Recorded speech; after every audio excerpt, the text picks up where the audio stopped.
ঠাকুর মা স্বামীজির শ্রীচরণে ভক্তিপূর্ণ প্রণাম। রামকৃষ্ণ অনুগামী সমস্ত ভক্তবৃন্দকে আমার শ্রদ্ধা ও নমস্কার জানিয়ে আমি কথামৃত থেকে কিছু অংশ পাঠ করছি। তৃতীয় পরিচ্ছেদ। নবাই চৈতন্য, নরেন্দ্র, বাবুরাম, লাটু, মণি, রাখাল, নিরঞ্জন, অধর। ঠাকুর নিজের ঘরে আসিয়া বসিয়াছেন। বলরাম আম্র আনিয়াছিলেন। ঠাকুর শ্রীযুক্ত রামচাটুর্যকে বলিতেছেন, তোমার ছেলের জন্য আমগুলি নিয়ে যেও।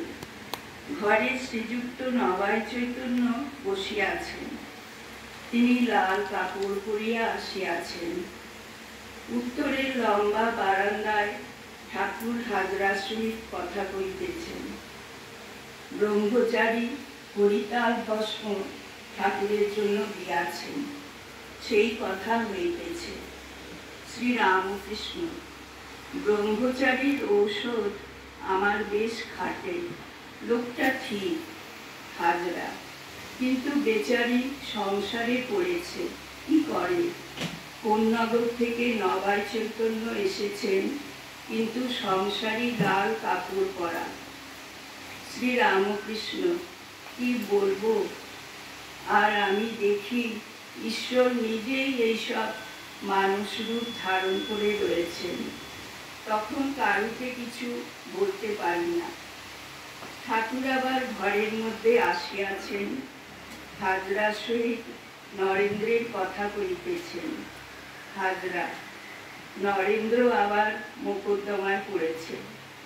শ্রীরামকৃষ্ণ: শক্তি মানে না, দেহ ধারণ করলে শক্তি মানতে হয়। হাজরা: বলে, আমি মানলে সকলেই মানবে, তা কেমন করে মানি? অতদূর ভালো নয়। এখন শক্তিরই এলাকায় এসেছ, জজ সাহেব পর্যন্ত যখন সাক্ষী দেয়, তাকে সাক্ষীর বাক্সে নেমে এসে দাঁড়াতে হয়।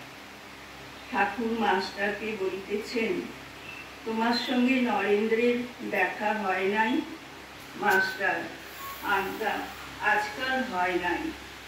শ্রীরামকৃষ্ণ: একবার দেখা করো না, আর গাড়ি করে আনবে। হাজরার প্রতি: আচ্ছা, এখানকার সঙ্গে কি তার সম্বন্ধ? হাজরা: আপনার সাহায্য পাবে। শ্রীরামকৃষ্ণ: ভবনাথ, সংস্কার না থাকলে এখানে এত আসে? আচ্ছা, হরিশ, লাটু কেবল ধ্যান করে, ওগুলো কি? হাজরা: হ্যাঁ, কেবল ধ্যান করা কি? আপনাকে সেবা করে, সে এক। শ্রীরামকৃষ্ণ: হবে, ওরা উঠে গিয়ে আবার কেউ আসবে। মনির প্রতি নানা উপদেশ। শ্রীরামকৃষ্ণের সহজাবস্থা। হাজরা ঘর হইতে চলিয়া গেলেন। এখনো সন্ধ্যার দেরি আছে। ঠাকুর ঘরে বসিয়া একান্তে মনির সহিত কথা কইতেছেন। শ্রীরামকৃষ্ণ মনির প্রতি: আচ্ছা, আমি যা ভাবাবস্থায় বলি তাতে লোকের আকর্ষণ হয়? মনি: আজ্ঞা, খুব হয়। শ্রীরামকৃষ্ণ: লোকে কি ভাবে? ভাবাবস্থায় দেখলে কিছু বোধ হয়? মনি: বোধ হয় একাধারে জ্ঞান, প্রেম, বৈরাগ্য, তার উপর সহজাবস্থা। ভিতর দিয়ে কত জাহাজ চলে গেছে, তবু সহজ।